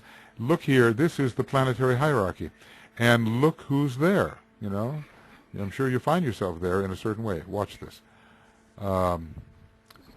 Here's within that circle, average humanity, no. But people on the probationary path, various grades of disciples, and initiates of 1, 2, 3, 4, they're all considered within the circle of hierarchy. So let's just say that even if we're on the path of probation, and have not yet quite taken the first initiation, we can still do quite a bit of good. Generally, the first degree, I'll just make a generality. The first degree of initiation is correlated with stepping upon the fixed cross, with entering into the kingdom of God, and of being a true disciple, even though in a way you're on probation until you become an accepted disciple. So let's just say it's nice to have the first degree, and if we truly love our fellow human beings, and if we're trying to discipline our lives for greater beauty, and if we want to study the spiritual material, it doesn't have to be decay, but whoever, to really bring the soul out, if we believe in some higher power, and if we're somehow trying to contact that higher power and be in touch with that higher power, that is a pretty good indication that the first degree is either imminent or has being taken or has been taken. Right. So there is hope, right? There is encouragement. I wanted to get to this question that Paul had. It's a bit of a technical question. I'm sorry? Yep. What happened? I'm sure Teddy will be able to download this and listen to that's your good. Analysis comment of that. on that. That's great. And He's could I interested in ask politics, Sam, so if Sam. he could send... Sam, please, Yes. go ahead. Could I ask Sam to send me a compilation on political organisers? The seed groups, one of the seed groups. Yeah, fantastic. Because I could send that on to Teddy, actually. That'd be great. We don't have so many first-rate types in our group, Thank you. but when we do, we want to try to help them with what they need. So, Sam, was there anything you wanted to say about some of the stuff we've been talking about? No, not at the moment. Not at the moment. Okay. Interesting. We'll get you evoked here. I want to. This is a question from Paul. He said, at the bottom of Esoteric Astrology 416, the Great Bear Triangle includes Pluto as a substitute for a sacred planet. Well, actually, I wonder if he says it's a substitute or he just includes it. What might be the rationale for considering Pluto as a sacred planet, and why not Vulcan? Well, here's how I understand it. Within our solar system, Vulcan and Pluto are expressions or custodians of this first-ray energy, and as I have told you, esoteric planets. He never says of Pluto, which is lower in status actually than Mars, that it is actually a sacred planet. It's not. But it is very esoteric in its effect, and it really only operates in a conscious way in the lives of disciples. If you look at these planetary gods, they are tremendously more conscious and powerful than a human being. Somewhere there's a statement, it's in the 200s of the Cosmic Fire book, and it basically says that a planetary logos was in the position that a master of wisdom is now many Mahakalpas ago, or many Manvantaras ago. Do I dare, try to find that thing? It's an amazing thing. Master, many Mahamanvantaras and Mahamanvantaras. No, I'm not going to find it that way. But let's see, master. Oh no, initiate of the fifth degree. Fifth degree, Mahamanvantaras. Let's see if I make it that way. Well, you just have to take my word for it. Many Mahakalpas or Mahamanvantaras ago, a planetary logos is where a master is now, or was where a master is now. So think that even though Pluto has not taken the fifth initiation, and let's just say that you can be a non-sacred planet, you can take the third initiation as a planetary logos, but in order to be a sacred planet, you have to take the fifth initiation. So Pluto hasn't taken it, Mars hasn't taken it, Earth hasn't taken it, and the two hidden planets veiled by the sun and moon, they have not taken it, but they're so incredibly powerful and effective. As a matter of fact, we're told also that Pluto is making an esoteric approach to our Earth right now. And maybe that means something about his monad, because where the word esoteric is used, it often means monad. So you can see really well why the Pleiades, Cancer, and Venus should be together.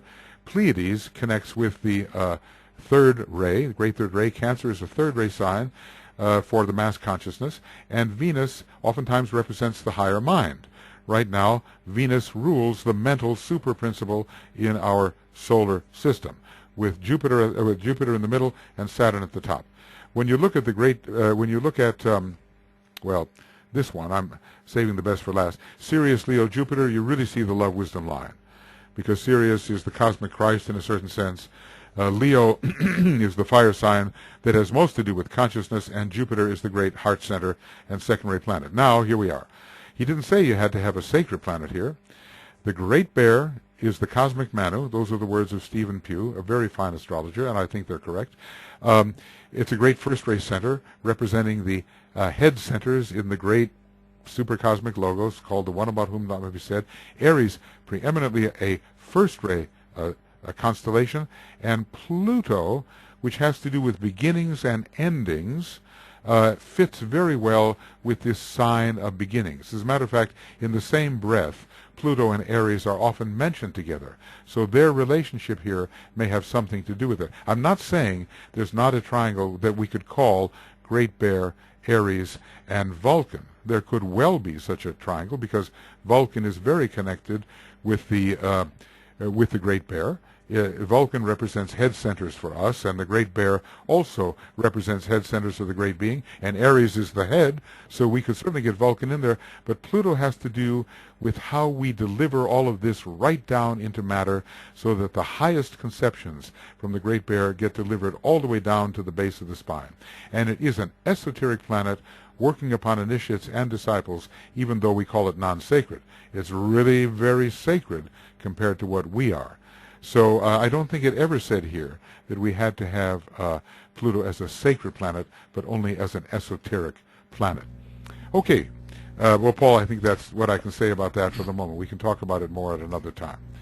Michael, we had one more write-in. Maria Christina yes. asked you to comment further on the solar angels, crocodiles, Makara, and the 5 Kumaras. Do you know She that says the that word... she knows Yeah, go ahead. that Capricorn enters in as well, It does. and that this could be the whole topic for next time. It could be just the whole book or one's whole life.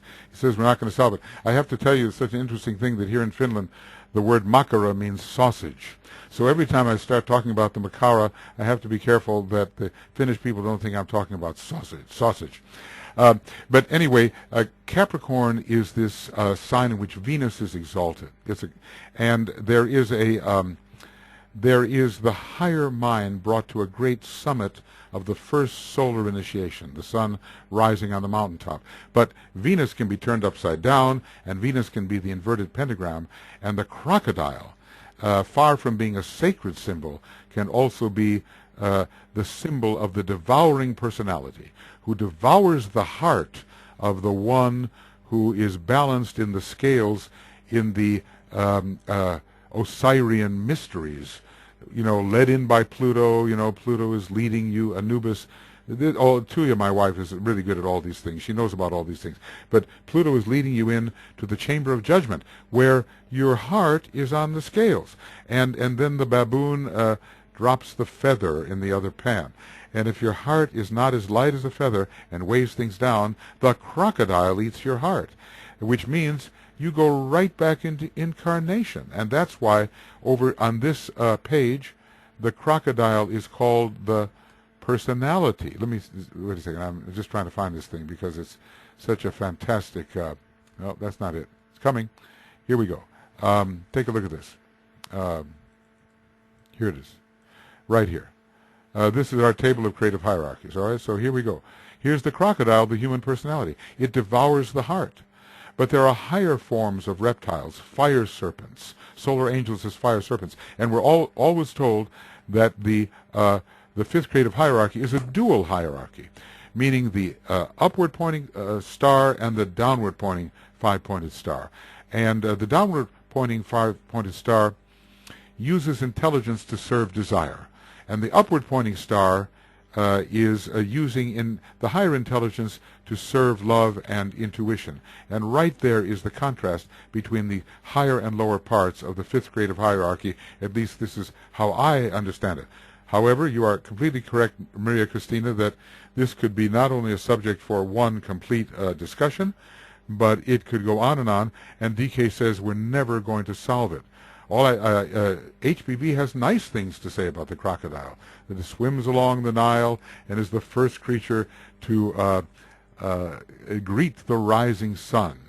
Well, let's hope that we crocodilian personalities will learn how to greet the rising sun, which is the solar angel, so we can become fire serpents, serpents of wisdom, and fiery dragons of wisdom, instead of the lower crocodilian nature. Even part of our brain is sometimes called the crocodilian brain. So that's what I can say for the moment, or at least what I'm willing to say at the moment about that question. Okay. Well, look, friends, is there anything that anybody is desperate to say? Because I think what we have here, we've gone on now about an hour and 52 minutes. So we're doing pretty well. Anything anyone is desperate to say, I just want to say that I'm very grateful that you showed up. I'm going to offer this kind of webinar. For some of you who are not yet in the Moria Federation, you can apply. You can just, go to, you can Google Moria Federation, and the application is there, and we have two kinds of programs. One is more esoteric psychology, and very important as a basis, very profound, and the next is the 5 years of, if anybody completes it, well, maybe one of our students is completing it in 5 years. That's amazing. It's a bit like the Arcane School. You can stay in a good long time. And I did when I was there. I never completed in the correct amount of time. But we have this now 7-year program, and also we have an introductory program called Preparing for the Great Quest, which you can enter at any time of the year in preparation for the Capricorn solstice, when we all launch ahead. Now, many people are proceeding at their own pace, generally taking twice as long as they otherwise might need to, or at least as is indicated. And in that case, our program, if you did that, it turns out to be a 12-year program. But I like the number 12 too. It's very related to 7. In any case, esoteric education and the presentation of the vision to a blinded humanity is supremely necessary at this time if we're all going to figure out what the divine plan is and how to cooperate with it. So if you're involved in esoteric education at this time, as remote as it may seem from practical life, you're doing an important thing. Because where there is no vision, the people perish, as we know. And the presentation of the vision, the quality of the hidden vision, as it's called, is supremely important at this time of unique blindness for so many millions of people. So, we did the great invocation, and I guess we're going to wrap it up now. I'll try to bring this again, bring another one of these out in another couple of weeks or a month at the most. There's so many things to talk about, and, you know, please ask questions. I'm very open to that. You can send me questions ahead of time. Try not to make them too long. Otherwise, I might have to spend the whole time just on your question alone, which gives me a crisis of decision. Okay? But what I'm going to do here is go to, we're all just going to say this in our own silent way together. May the power of the one life pour through. All right. And there it is. So this is the mantram of the new group of world servers. It's sometimes called the 5 o'clock mantram, even though here it's 1 o'clock in the morning. But just imagine it's 5 o'clock wherever you are. And let's all say this together, followed by an Om, at which time, well, I'd love to, I wish I could unmute you all at once and we could all say goodbye. Maybe we'll give that a try. But let's do this together, okay? I'll use the note G, which is one of the notes, I believe, correlated with the second ray and with the color blue.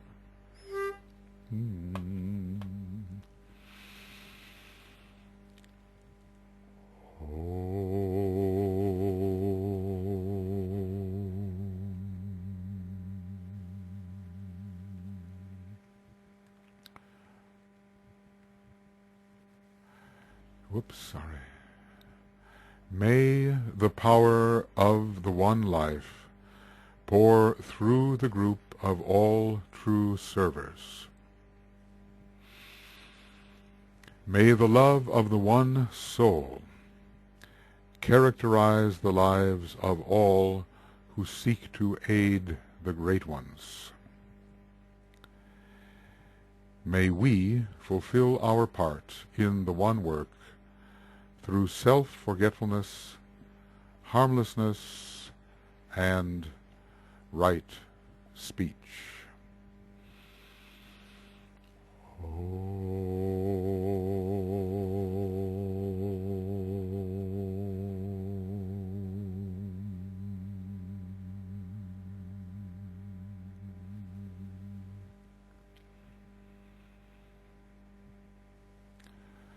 Okay, friends, I'm going to work from the top and unmute you so you can say goodbye, and I'd like Brett to work from the bottom and Kay and Joe to work from the middle, and let's see if we can unmute you so you can say farewell, okay?